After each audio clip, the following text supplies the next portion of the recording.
तो cricket team गई है पाकिस्तान के, उसके जो कैप्टन है बाबर आजम, उन्होंने पिक्चर अपनी लगाई है गणेश जी की मूर्ति के साथ, वो बैठे हैं उधर। जो सोशल मीडिया पे उस बेचारे को गालियां पड़ी है बेशुमार कि क्यों बैठे हो वहाँ पे। लेकिन आरजू मुझे ये बताएं, आप गणेश जी की कह रहे हैं तस्वीर के साथ उनका पीछे पर मस्जिदों में बम मार रहे हैं, वो बात तो नहीं ना, उसका बताइए क्या जस्टिफिकेशन उसकी। अब वहीं पर आपका बाबर आजम है कि उसके लिए चालान कट जाता है जब वो घर से बाहर निकलता है। तो धोनी अच्छा कैप्टन है, अच्छा खिलाड़ी कह रही है, ये भारतीय इराक एजेंट, और यार वो तो स्पोर्ट्समैन है। अगर वो बॉलिंग अच्छी बैटिंग करता है, अगर उसकी तारीफ करना as a sportsman, as a sports, इतनी नफरतें डाल दी ज़हन में, मैं कई दफा हैरान होता है, खुदा रहा है आपने इतनी नफरत की है भारत के साथ, इंडिया के साथ, हिंदुइज्म के साथ, सिखिज्म के साथ, आपने अपने दिमाग की खिड़कियां दरवाजे ही बंद कर दिए। इनको खोलो खुदा। दूध मांगोगे तो खीर देंगे और बीफ मांगोगे तो चीथ देंगे। चीथ का मतलब पता है? पिचका देंगे कूट कूट के। दूसरी साइड पे पाकिस्तान में स्टेटमेंट्स पे स्टेटमेंट चल रही हैं। कभी पीसीबी के चेयरमैन स्टेटमेंट देते हैं, कभी कोई कहीं से स्टेटमेंट आती है। रमीज राजा जो कि पीसीबी के चेयरमैन रह चुके हैं, उन्होंने 5-6 माह पहले स्टेटमेंट दी कि भाई पाकिस्तान टीम को तो इंडिया जाना ही नहीं चाहिए, और अगर नहीं जाएंगे तो शायद इंडिया वाले वर्ल्ड कप ही नहीं करवा पाएंगे। बट आज वही रमीज राजा खुद इंडिया में जा रहे हैं, वर्ल्ड कप के लिए जो कमेंट्री है वो करने जा रहे हैं। क्या कहना चाहेंगे आप इसके ऊपर?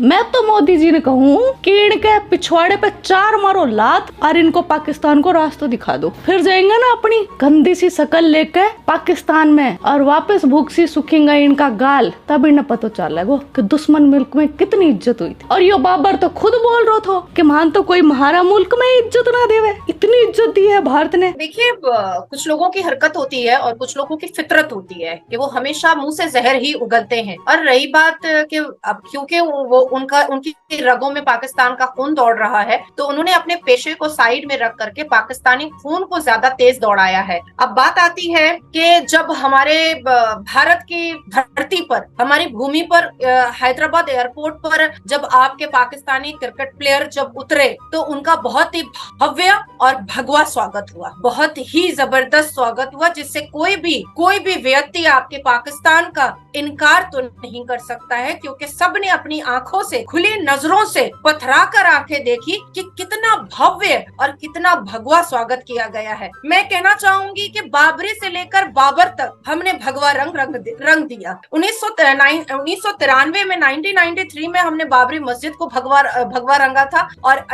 2023 में हमने बाबर आजम को भगवा स्कार्फ पहना दिया। तो बड़ा दिल प्रसन्न हुआ है। हमारे सनातनी शेर जो हैं वो बड़े खुश दिली से उन्होंने पाकिस्तान के प्लेयर का स्वागत किया है। और देखिए, भारत में हमने संस्कृत में हमेशा पढ़ा है अतिथि देवो भव, लेकिन साथ साथ हमने एक चीज और पढ़ी है, precaution is better than cure. तो अतिथि देवो भव के मर्यादा को उल्लंघन करना ना ही हमारी संस्कृति में आता है, ना ही हमारे संस्कार में आता है। तो बड़ी खूबसूरत तरीके से हमने आपके प्लेयर की मेहमान नवाजी की है, पर थोड़ी बहुत करवाहट तो, ये तो पाकिस्तान का जन्मसिद्ध अधिकार है कि करवाहट को साबित करना, उनको दिखाना, जैसे बीफ नहीं मिल रहा है। तो भाई देखिए, हमारे all India Muslim personal law board के, मैं थोड़ा सा इसको डिटेल में बता देती हूँ कि हमारे all India Muslim personal law board के जितने भी इस्लाम धर्म के ठेकेदार हैं, उनका कहना है, बजाते उन्होंने नेशनल मीडिया के सामने कहा है कि इस्लाम जो है वो भारत से स्टार्ट हुआ है। तो भारत के संस्कार ये बताते हैं कि हम गौ को गौ माता मानते हैं। तो बीफ तो मिलने से रहा,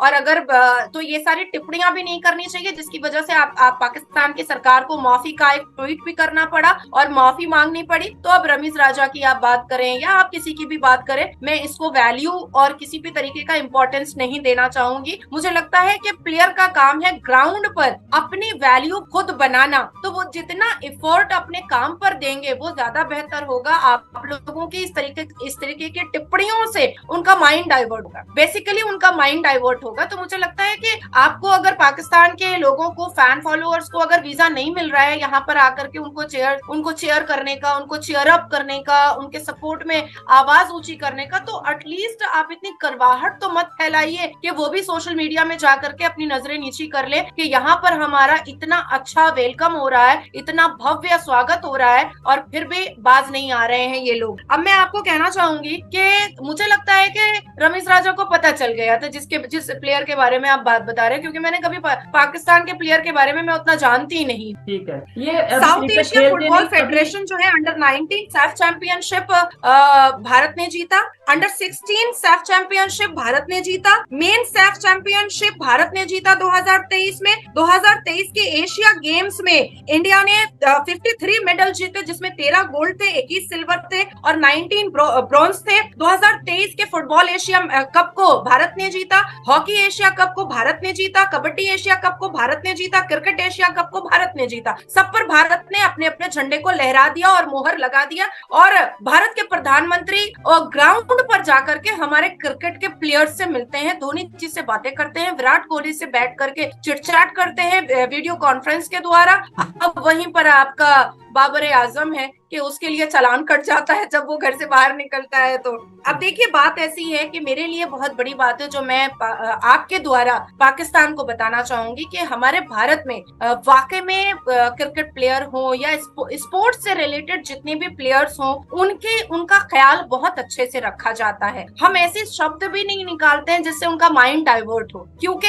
ये हमारे लिए भी गौरव की बात होगी जब वो जीत करके आएंगे। पीएम मोदी ने कुछ ही महीने पहले एक इतने बड़े फाउंडेशन, क्रिकेट स्टेडियम फाउंडेशन की नींव रखी, उसका पत्थर रखा, वहां पर उन्होंने उद्घाटन किया है, जो 30 एकड़ में ये स्टेडियम बन रहा है और जिसकी थीम है शिव भगवान जी। तो 30 एकड़ की ये क्रिकेट स्टेडियम जो है ये बहुत खूबसूरत बन रही है, सारी की सारी थीम शिव भगवान जी की है। तो अगर दोबारा आपके पाकिस्तानी प्लेयर आएंगे तो इस थीम पर और इस स्टेडियम पर भी उनको हम लोग जरूर भगाएंगे और दौड़ाएंगे और उनसे हमारे भारत के जो प्लेयर हैं वो जरूर खेलेंगे।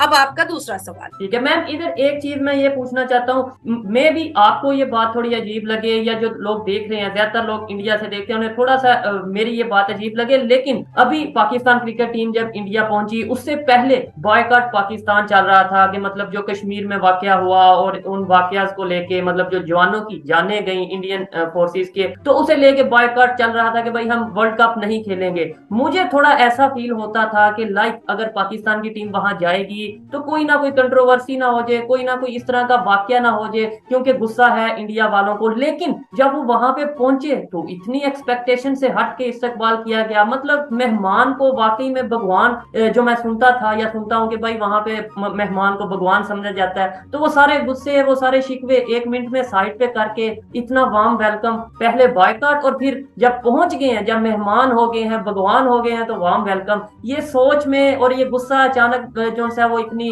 मोहब्बत में कैसे बदल जाता है? नहीं, देखिए ऐसी बात नहीं है। पॉलिटिक्स अपनी जगह है और क्रिकेट अपनी जगह है, स्पोर्ट्स अपनी जगह है, बायलैटरल रिलेशंस अपनी जगह है, ट्रेड अपनी जगह है, आर्मी अपनी जगह है, सबमरीन अपनी जगह है, फाइटर जेट अपनी जगह है, पायलट्स अपनी जगह है, एडवोकेट्स अपनी जगह है, हमारे सुप्रीम कोर्ट के अंदर और लोअर कोर्ट के अंदर और एसीजेएम कोर्ट के अंदर और भारत के तमाम स्टेट के हाई कोर्ट के अंदर ऐसे भी वकील हैं जो टेररिस्ट के पक्ष में केस लड़ते हैं। हमारे भारत के सरजमीन पर ये इतिहास है कि सीमा गुलाम हैदर के लिए भी वकील खड़ा है, यहाँ पर उसका केस भी वकील ही देख रहा है। तो हर एक का कर्तव्य, हर एक व्यक्ति का कार्य अपना अलग अलग होता है। अब देखिए, जाहिर सी बात है कि 29 सितंबर 2023 में आपके पाकिस्तान में 4 बॉम्ब ब्लास्ट हुआ, जहाँ पर मासूम 50 लोगों की, मोर देन 50 लोगों की जाने गई। तो हमें तो बुरा लगता है ना, हमें भी बुरा लगता है ना, जब 1 करोड़ से ऊपर अदर बैकवर्ड कास्ट और माइनॉरिटीज, हिंदू माइनॉरिटीज